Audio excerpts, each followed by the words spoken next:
BJP के 400 से कमाने पर जो अंधभक्तों की हालत है और जिस तरह से वो लोग हिंदुओं को ख़ास करके गाली दे रहे हैं और साथ साथ मुसलमानों को भी, वो आप देखें। ये नाज़रीन अख्तर है, ये असल में ब्राह्मण है, मुसलमान की आईडी बना करके ये चला रहा है। लिखते हैं कि 400 न आने की स्थिति में एक्स पर चमचे और मुंडे ऐसे खुश हो रहे हैं जैसे इनकी अम्मी गर्भवती हो गई हो। ये घर की बात ये बता रहा है कि घर में इनके यहाँ इनकी माँ जो है बहन माँ इनकी गर्भवती होती है ब्राह्मणों के यहाँ, तो ये ब्राह्मण लोग खुश होते हैं, तो वो इस तरह से बता रहे हैं। आगे ये है सूर्य प्रताप सिंह IAS है, ये कारण बता रहे हैं कि आखिर क्या बात है। ये हुआ, ये देखिए लिखें। डॉक्टर अनीता है, वो लिखती है कि पूरे देश में सबसे ज़्यादा गद्दार उत्तर प्रदेश में मिलेगा। किससे गद्दारी किया भाई? ये देखिए टाइगर राजा सिंह है, ये कहते हैं कि मैं तो सोचता था कि जयचंद मर गए थे, लेकिन ऐसा नहीं, उसके वंशज आज भी अयोध्या में जीवित हैं। इन लोगों ने दलितों को, इसी तरह से शूद्रों को, गवालों को, जो यादव जिसको कहते हैं, यादव के बारे में यहाँ तक लिखा है कि कोई इसको देख ले तो आँख अपवित्र हो जाएगी, बात करने वाले का पूरा शरीर अपवित्र हो जाएगा। यहाँ लिख रहे हैं, देखिए ये प्रोफेसर सुधांशु त्रिवेदी लिख रहे हैं कि अयोध्या में 80% हिंदुओं की आबादी है। भाजपा ने 500 वर्षों के बाद अयोध्या में राम मंदिर बनवाया, मानिए 500 बरस से पहले वहाँ राम मंदिर था। ये तो बीजेपी तो मोदी से भी बड़ा फेंक दिया है। इसके बावजूद भाजपा प्रत्याशी अयोध्या से हार गए। क्यों हिंदुओं, क्यों? अब ये नहीं बता रहे हैं कि 80% हिंदुओं में कितने परसेंट ब्राह्मण थे और कितने परसेंट वो शूद्र थे, जिसको इन लोगों ने कुत्ते और सुअर के बराबर माना है या उससे भी नीच माना है। नूपुर शर्मा लिख रही है, मैं मुसलमानों से नहीं डरता। हालांकि मैं मुसलमानों से नहीं डरती लिखता, मैं अंग्रेज़ों से नहीं डरता। ये सावरकर के बारे में है, सावरकर का कौल लिख रही है। मैं मुसलमानों से नहीं डरता, मैं अंग्रेज़ों से नहीं डरता, मुझे सिर्फ हिंदुत्व के ख़िलाफ़ खड़े होने वाले हिंदुओं से डर है। अभी तो खड़े नहीं हुए हैं, खड़े होएंगे, बस 20 साल इंतज़ार करो, उसके बाद देखना है जो 3000 साल तक जो तुम्होंने जुल्म किया है, उस जुल्म का जो है वो ये लोग बदला लेंगे। ये देखिए कह रहा है कि हिंदुओं तुम्हें एहसास भी है, तुमने श्री राम को धोखा दिया है। यानी ये बीजेपी जो है ये राम जी की पार्टी है। इस तरह से ये लोग बेवकूफ़ बना रहे हैं हिंदुओं को। यानी कि एक तरह से कहिए कि भगवान को ज़बरदस्ती, इनके यहाँ मंत्र भी आता है कि देवता जो है ब्राह्मणों की मुट्ठी में रहते हैं, तो ऐसी बात भी हो सकती है, इस वजह से भी है, इस तरह से कह रहे हैं। ये कह रहे हैं कि ये माधवी लता है, हैदराबाद से चुनाव लड़ी और हार गई। हैदराबाद में इन्होंने मुसलमानों की खूब मदद की, मदद करने में हिंदू मुसलमान में भेदभाव नहीं किया, लेकिन 1% मुसलमान ने भी माधवी लता को वोट नहीं दिया। देखते चलिए। ये नरेंद्र मोदी लिख रहे हैं, कल्याण सिंह जी को ढांचा गिराने की सज़ा दी, मोदी जी को राम मंदिर बनाने की सज़ा दी। अब जाहिर सी बात है कि मोदी जी आते हैं जिस समाज से, उस समाज को भी अछूत माना जाता है, ये मंदिर में प्रवेश नहीं कर सकते, इस तरह की बातें हैं। बल्कि कई पुस्तकों में मैंने पढ़ा कि तेली जाति जो है उसके पिछले जन्म में कौन सा पाप करता है जिसके कारण उसको तेली जाति मिलती है। एक पुस्तक है स्कंद पुराण, जो आप देखेंगे 1390 पेज की पुस्तक है। उसमें एक जगह सिर्फ लिखा है कि पिछले जन्म में पाप करने से जो अगले जन्म में पैदा होता है तो कौन सी जाति, तो एक जाति के बारे में आया, वो तेली जाति के बारे में। तो इसके बारे में बहुत सारी बातें हैं कि मंदिर में नहीं जाना है, पूजा नहीं करना है, वो सारी बातें हैं। ये बड़ी अच्छी बात किया। आज का सवाल, अब भैंस कहाँ जाएगी? पानी में जाएगी, डूबेगी, क्या करेगी? तो ये तो ब्राह्मण है। दीपक शर्मा कह रहे हैं नया मंथन होगा, नया परिवर्तन होगा, लेकिन तानाशाह ही प्रधानमंत्री होगा। समझ गए ना चमचो? और चीखो चिल्लाओ।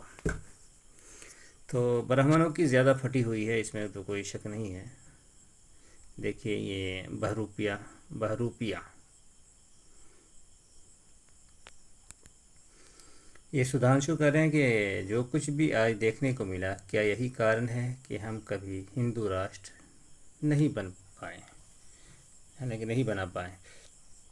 ये लोग ये नहीं बताते हैं कि हिंदू राष्ट्र में होगा क्या, कौन सा कानून चलेगा, मनुस्मृति चलेगा, या और वो जो धार्मिक पुस्तकों के अंदर जो कानून लिखा है हिंदुओं के लिए, वो कानून चलेगा जिस कानून के तहत 90% शूद्रों और दलितों को जानवरों से बुरी ज़िंदगी गुजारने के लिए मजबूर किया जाएगा।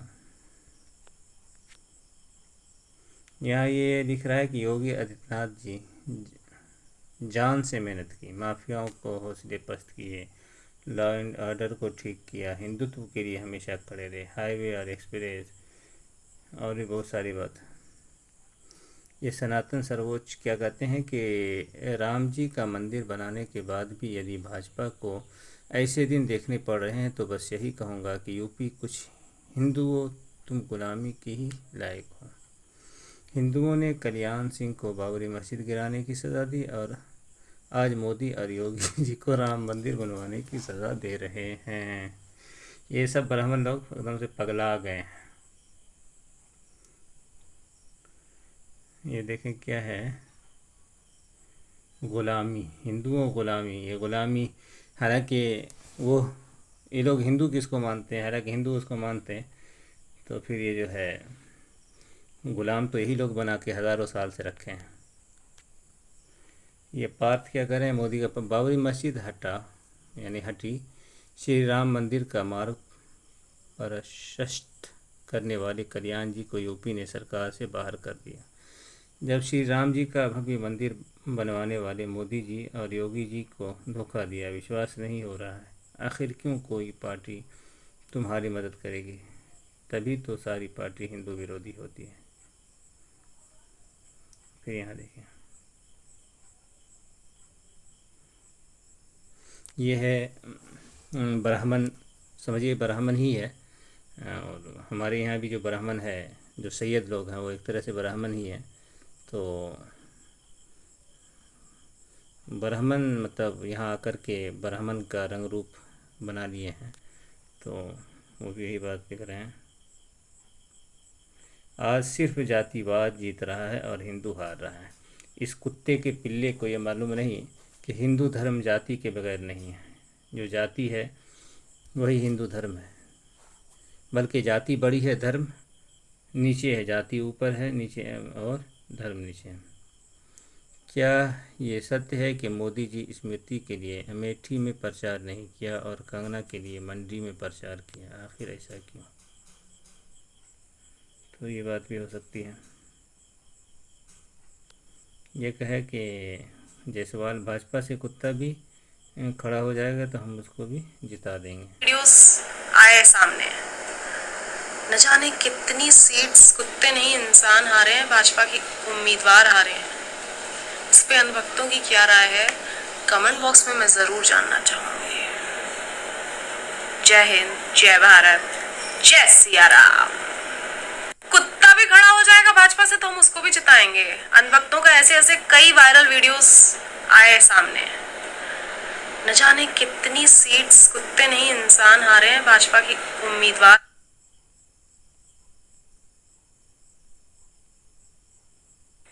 मत रो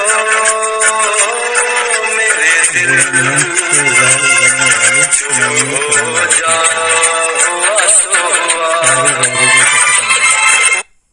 नमस्कार, जय श्री राम। बहुत सारे लोगों को देख रहा हूँ जो अयोध्या, यहाँ है कि जिनके आने की आहट मात्र से शेयर बाजार धड़ाम से गया, वो अगर सचमुच आ जाते तो बर्बादी का अंदाज़ा आसानी से लगाया जा सकता था।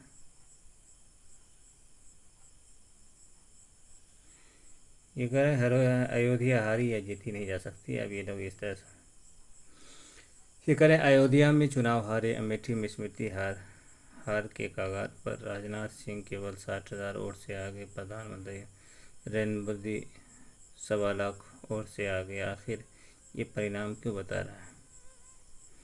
विनय दुबे साहब कह रहे हैं कि चली थी मुसलमानों को पाकिस्तान भेजने और 15 सेकंड के लिए पुलिस हटाकर मुसलमानों को ठिकाना करने।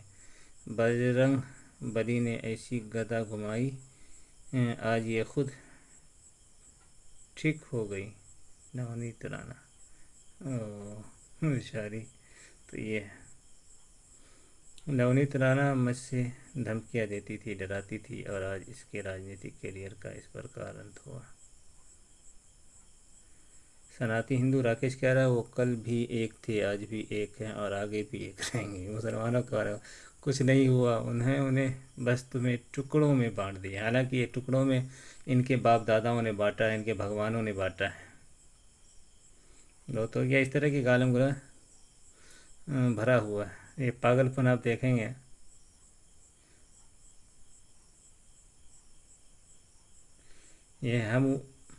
ये भूल गए, ये वही अयोध्या वासी हैं जिन्होंने वनवास से आने के बाद सीता माता पर भी संदेह किया था। वाह!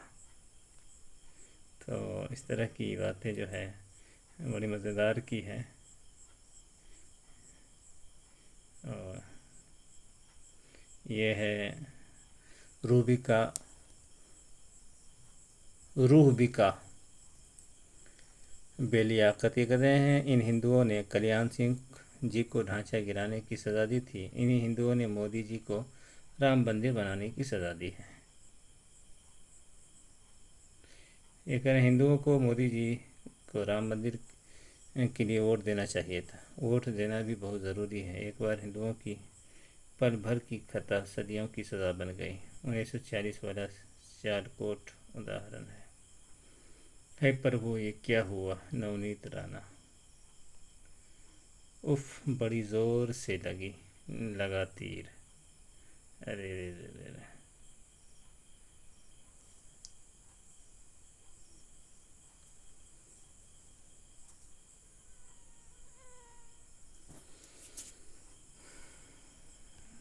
और भी इस तरह से है। खैर, इसको सुनते हैं। एक दिन रोना पड़ेगा भाई। आप लोग मोदी जी को सपोर्ट क्यों नहीं करते? इतने अच्छे आदमी को सपोर्ट नहीं करते हो, किसको सपोर्ट करोगे भाई? मोदी जी देश से बात करते। आज जो तुम लोग मोदी जी पे हंस रहे हो ना, एक दिन रोना पड़ेगा भाई। आप लोग मोदी जी को सपोर्ट क्यों नहीं?